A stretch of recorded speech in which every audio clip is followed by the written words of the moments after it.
ஒரு கல் வச்சிருக்காங்க. இது ஆவுடை வந்து அந்த பழைய கோயில் ஆவுடை எடுத்து நீங்க சேஃபா வச்சிருக்காங்க. ஆனா அந்த கோயில் இருந்த ஆவுடை பழைய ஆவுடை தான் இது. இந்த கோயிலோட கல் அமைப்பு பாத்தீங்கன்னா எல்லாமே பழசு. இந்த கல் தூண் தான் ஒரிஜினல். அதுக்கப்புறம் சுவர் அவங்களே கட்டியிருக்காங்க. சுற்றுச்சுவர் எல்லாமே இந்த கோயிலோட அமைப்பு கீழே எல்லாமே பாத்தீங்கன்னா பாறையவோ எதோ இடிக்கவோ அறுக்கவோ இல்லை டேமேஜ் பண்ணாம எந்த ஒரு இதுவும் பாறைக்கு பிரச்சனையாகாம அப்படியே தான் கோயில் கட்டியிருக்காங்க. இதெல்லாமே கல் தூண்ல இருந்து செவர் அதுக்கப்புறம் தான் கட்டியிருக்காங்க. பார்த்தாலே நமக்கு அமைப்பு தெரியும். தூண் தான் இது. நம்ம பெரும்பாலும் தூண்கள் அப்படின்னாலே பாண்டியர்கள் வந்து தூண் சங்கங்கள் தான் கோயில் அதிகமாக கட்டியிருக்காங்க ஏரியாவில். கஜவனம்பட்டியிலேருந்து திண்டுக்கல்லேருந்து எடுத்துட்டோம்னா நம்ம பழனி கோயில், மீனாட்சி அம்மன் கோயில், அதுக்கப்புறம் பழனி உள்ள என்ட்ரன்ஸ் ஆரப்போ அந்த மயில் எல்லாம் பார்த்தீங்கன்னா தூண் இருக்கிற அமைப்பு எல்லாமே பாண்டியர்கள் மீன்ஸில் பொறிக்கப்பட்டிருக்கும். பாண்டியர்கள் தான் பெரும்பாலும் கட்டியிருக்காங்க. இது எந்த இதில் கட்டினது பாண்டியர்கள் கட்டினாங்களான்னு தெரியல. ஆனால் வந்து தூண்கள் தான் அப்புறம் தான் வந்து இது சுவர் வந்து இடையில கட்டியிருக்காங்க. இந்த தூண் நல்லாவே தெரியுது. சுவர் வந்து இப்போ தான் கட்டியிருக்காங்க. நான் உங்களுக்கு அனுப்புகிறேன்.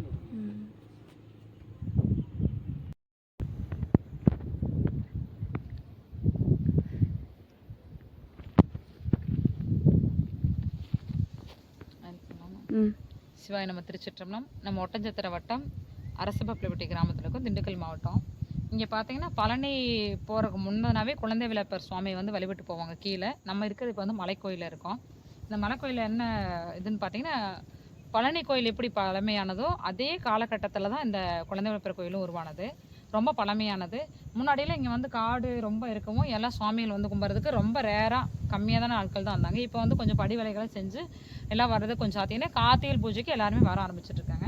இங்கே எல்லாமே வந்து பார்த்த பின்னாடி என்ன தெரிஞ்சதுன்னா இந்த பழைய கோயிலோட கட்டமைப்பு நமக்கு தெரிஞ்சது. குழந்தை விளப்பர் சுவாமி பக்கத்தில் இங்கே ஒரு கோயில் இருந்திருக்கிறதுக்கான ஒரு இருக்குது, கோயில் இருந்ததுக்கான அமைப்பு இருக்குது. இதெல்லாம் பார்த்தீங்கன்னா பேஸ் மட்டும், இது ஃபுல்லாகவே பேஸ் மட்டும் இருக்குது. அழகாக வந்து ஒரு கருவறைக்கான பேஸ் மட்டும் ஃபுல்லாகவே இருக்குது. அதுக்குள்ளே வந்து இது வந்து ஒரு கிட்டத்தட்ட ஒரு 700 வருஷத்துக்கு மேலே இருக்கலாம். அது ஒரு கெஸ்ஸிங்கில் சொல்கிறேன் நான், எனக்கு அதை பற்றி தெரியல. இருந்தாலும் செங்கற்கள்லாம் பார்த்தீங்கன்னா சுடு செங்கற்கள் தான் பயன்படுத்தியிருக்காங்க. எல்லாமே வந்து சேஃப் பார்த்தீங்கன்னா 11லேருந்து 13ஆம் நூற்றாண்டில் பயன்படுத்தின சுடு செங்கல்ல தான் பயன்படுத்தியிருக்காங்க. அப்போ எவ்வளோ பழமைன்னு பார்த்துக்காங்க இந்த கோயில். ஆனால் இந்த கோயில் என்ன கோயில் என்ன வரைக்கும் தெரியலை. சில பேர் சிவன் கோயில்னு சொல்கிறாங்க, முருகன் கோயிலை பழைய கோயிலாக கூட இருக்கலாம் அப்படிங்கிறாங்க. அதுக்கப்புறம் அங்கே வச்சது அப்படிங்கிறதுல சொல்கிறாங்க. ஆனால் என்ன ஒரு கல்வெட்டோ எதுவுமே தெரியல.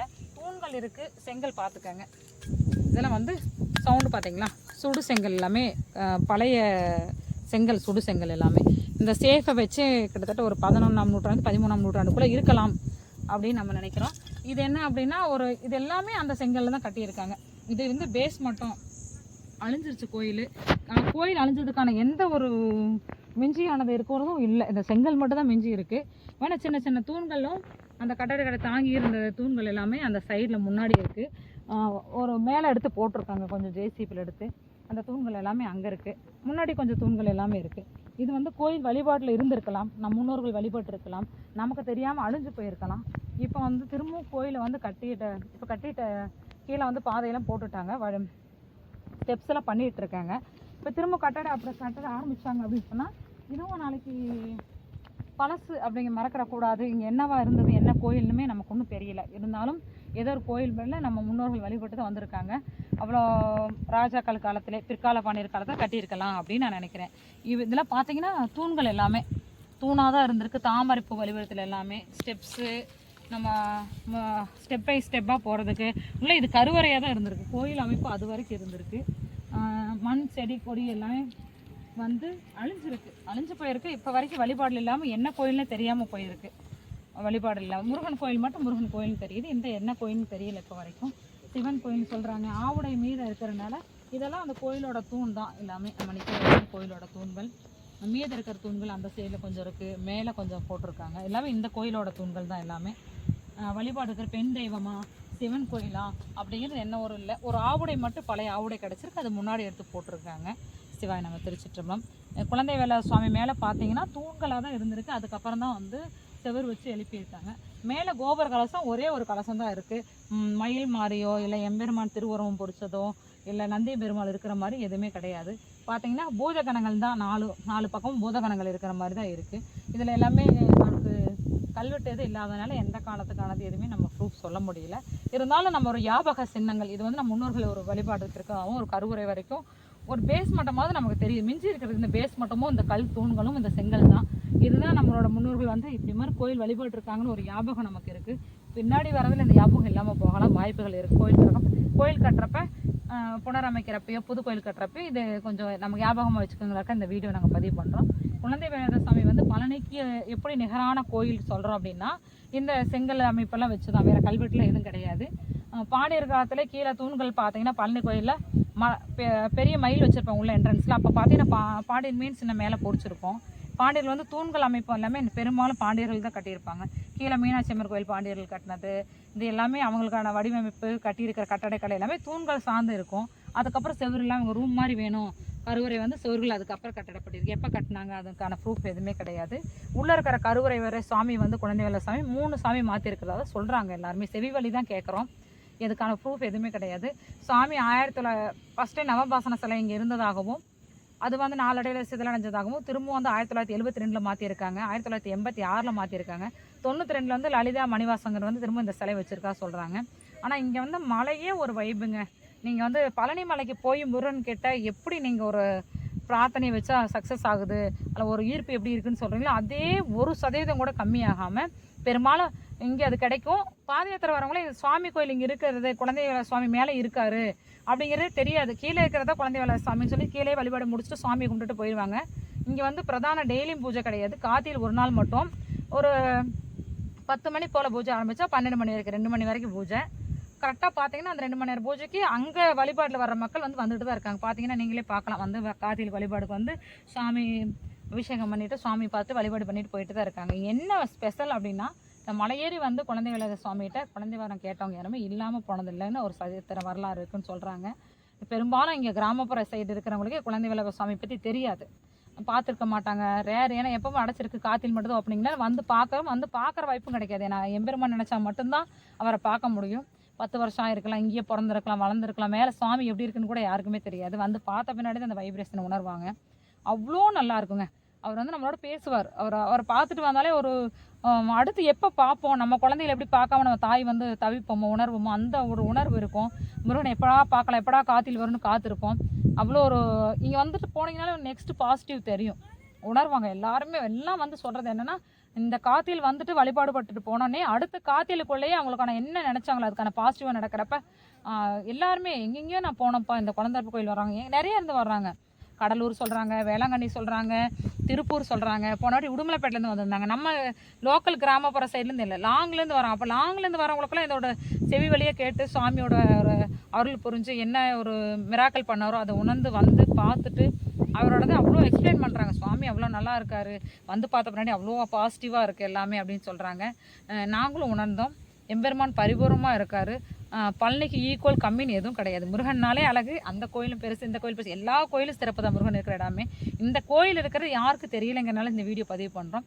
கோயில் வேலையெல்லாம் நடந்துகிட்ருக்கு, இன்னும் நடந்து ஒரு பிரகாசமும் பெரிய கோயில் அமைப்பு ஆகலாம். இருந்தாலும் இது பழைய வீடியோ, பழைய கோபுர அமைப்பு, பழைய சுவாமி உள்ள கட்டடக்கலை அமைப்பில் பழைய நம்ம இருக்கிற இந்த கோயிலோட அமைப்பு வியூலாம் பார்த்தீங்கன்னா பழசு. இன்னும் இந்த கோயில் அமைப்பு இல்லாமல் இருக்கலாம்.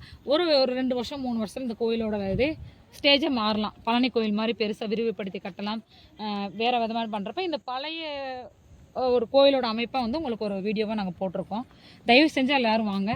முருகனை இன்னைக்கு கார்த்திகை அன்னைக்கு பதிவு போட்டிருக்கோம். எல்லோரும் உங்களோட வேண்டுதல் என்னவோ அதை முருகன் வந்து சமைப்பீங்க. கண்டிப்பாக உங்களோட வேண்டுதல் கண்டிப்பாக நிறைவேற்றப்படும். என்றைக்குமே முருகப்பெருமான் கூட இருப்பார். எல்லாருக்குமே குரு அவர் தான். அவர் பாத யாத்திரை போனதுனால தான் நம்ம பாத யாத்திரை போகிறோம்.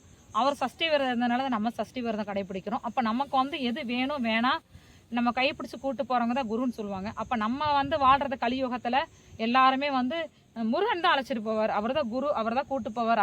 அவர் வழியில் என்னவோ அது நம்ம போனோம்னா கண்டிப்பாக வந்து எல்லாத்துலேயுமே வெற்றி பெறலாம். நம்மளோட ஆத்மாவும் யார் சார்ந்து இயங்கும்னா எல்லாரும் முருகனை சார்ந்து இயங்கும். கையை பிடிச்சி ஒவ்வொரு ஸ்டெப் பை ஸ்டெப்பாக அவர் தான் கூப்பிட்டு போவார்.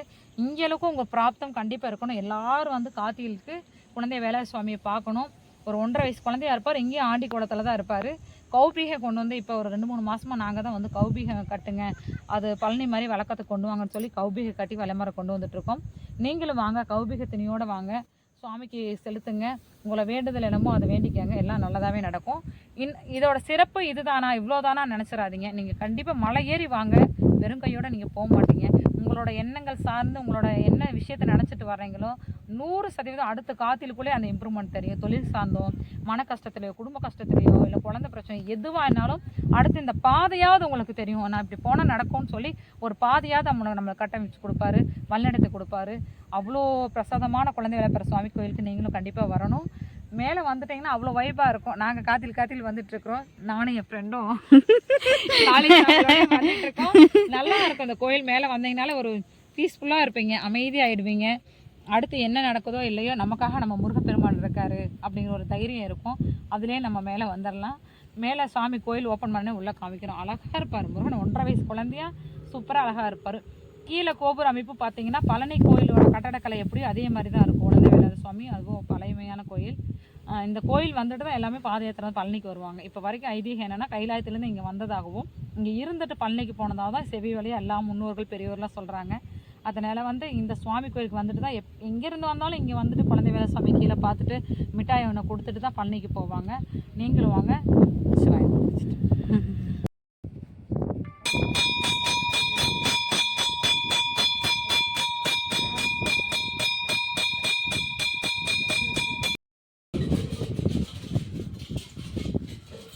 டெல்லியில் அருணாக்குடி வாங்கினா இப்போ வெளியிலேயே இன்னைக்கு போடுறாரு. அதிக வெள்ளி இருக்குல்ல.